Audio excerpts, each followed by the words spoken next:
I will marry you when I come home, and other stories are just about around the corner. As the most wonderful time of the year is about to begin, in fact, for me, December is the most favorite time of the year. It often invokes so many great memories growing up as a child. And of course, all the fun stuff about Christmas and the clothes and the church and all that stuff. I absolutely love December. But anyway, many young women in Kenya are very familiar with that phrase, I will marry you when I come home. Now, this promise and many others that I will share later on in a few minutes generally arrive around this time, particularly around November, December, when the so-called summer bunnies begin to troop back for Christmas holidays. Now, often these promises come from, again, the distinguished group that is loosely called summer bunnies. And if you're not Kenyans, summer bunny is typically a term that is used to refer to Kenyans living abroad, especially the ones who come back for holidays, mostly around Christmas or sometime in the summer. So in this video, I want to share more about this phenomena of the havoc that summer bunnies cause around holidays. Good morning, friends. Welcome back to Karateng. We are in a village in Kisumu in Western Kenya, a place we absolutely love. And if you're new to our channel, most of the time we film from Karateng. Sometimes I film from California whenever I'm in the US. But this video was shot not too long ago in Karateng with my folks working on the gazebo. This is a relatively small project. In fact, they were just finishing the tiling work and installing the granite top. So this is a relatively small project. So these are the kinds of projects that I give my local fundis because oftentimes it's not as big of a deal. So I typically hire folks within my neighborhood to come and help me with these kinds of projects. But because we only have about 10 minutes or so to explore this interesting topic, I will only focus on three things. Number one, I'll talk about unpacking who qualifies as a summer bunny. So if you meet two of the three criteria, then yes, you are a summer bunny. You looking at me, yes, you are a summer bunny. And then I'll talk about the havoc that this group of folks create whenever they travel for holidays in Kenya. And I'll describe the typical victims that are susceptible to those kinds of issues. Hopefully, I may mention a thing or two that may be useful to people on the receiving end.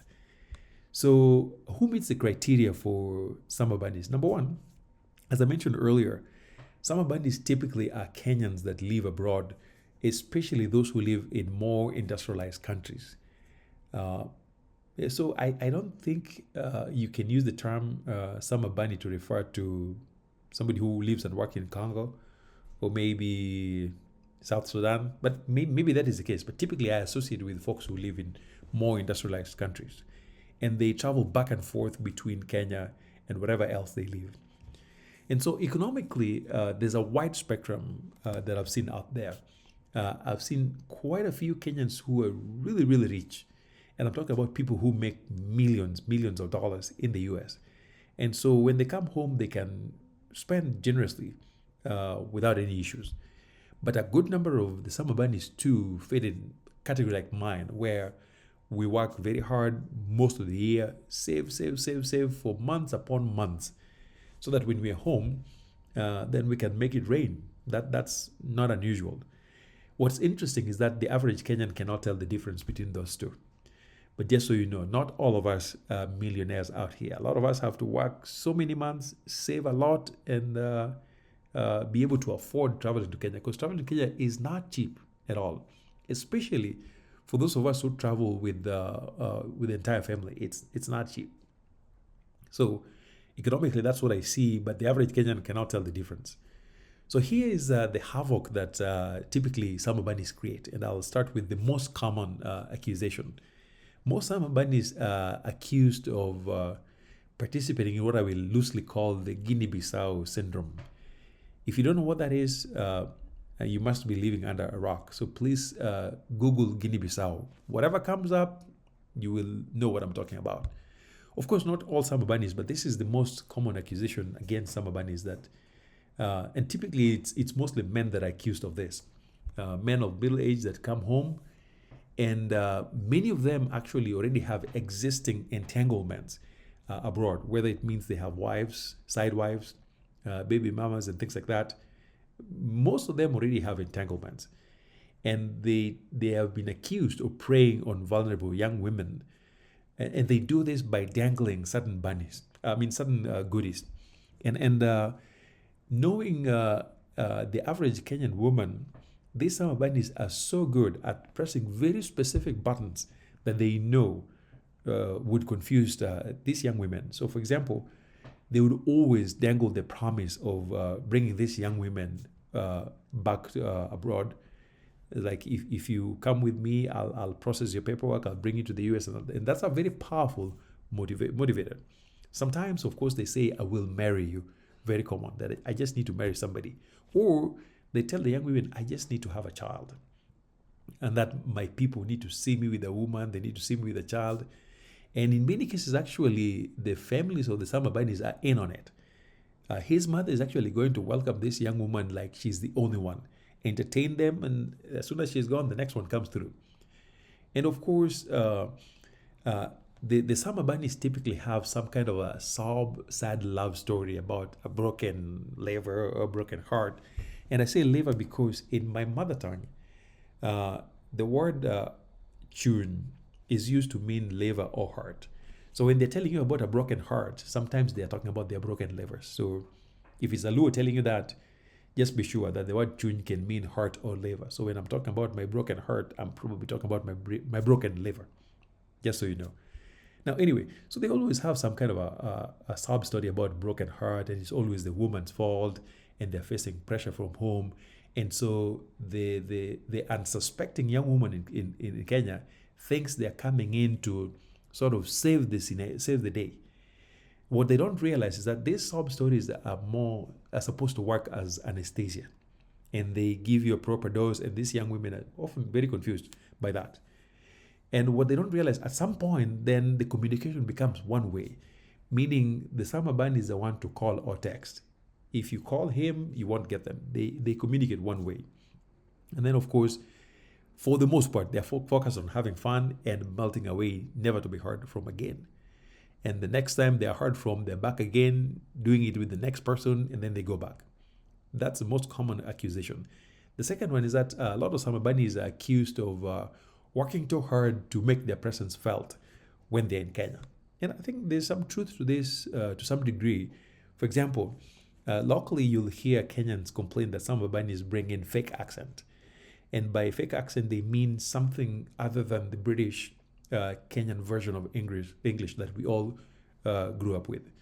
So typically you'll find some bunnies speaking with some American in the English, and then you have a little bit of mother tongue in there. And if you don't believe me, I'll introduce you to my friends who were born and raised in Keroka, Meru, or Belgut. You'll see exactly what that is. So locally, they just say that's a fake accent. And sometimes some bunnies are accused of being loud, both in how they talk and how they dress.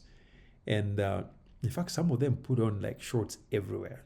I find that very annoying, super annoying. I don't know why they do that. And of course, loud also in terms of wanting to be heard everywhere. So in a meeting where there's a summer bunny, they feel like they have to say something. Very common. And then you'll hear them using phrases that are not part of the common Kenyan diction or Kenyan English. For example, when they go to a fuel station, they ask for gas. It's like, hey, can I have some gas? I mean, who does that? Change this on. Anyway, so then you'll hear things like miles. In Kenya, we use kilometers. Nobody uses miles. They always want to talk in terms of dollars instead of shillings. They talk of going to the grocery store instead of going to the supermarket, talking of a gallon of milk, restroom. It's really annoying. Anyway, and sometimes, of course, they hire expensive cars when they are home, and they smell differently. Maybe in part because of the detergents and the deodorants that they use. And sometimes they tend to compare Kenya a lot with whatever place they are coming from. They are also accused of complaining about very small things. For example, I know friends who used to drive matatus that was stick shift in Nairobi. And now that they come back, they're like, I can't drive in Kenya. Or they say they get confused which side of the road is correct and wrong. I mean, who does that? And they avoid squat toilets and always complaining about the heat. Even when it's cold in Kenya, they're always complaining about the heat. So anyway, so here are the people who are vulnerable to summer bunnies. Number one, you're talking about young single women who are just excited about life and are just thrilled about things foreign, like all of us. By the way, if you didn't know, one common feature about Kenyans is that we love foreign things. I make no apologies for that, but yeah, we just like foreign things, foreign people, and that's it. And then, of course, these are young women who are typically economically depressed in some ways, who end up falling for the packages that these summer bunnies bring. So anyway, many of these young folks also hold ambitions of leaving Kenya at some point. So that really puts them in a position where they're very susceptible to these kinds of things. So in general, here's what I would say.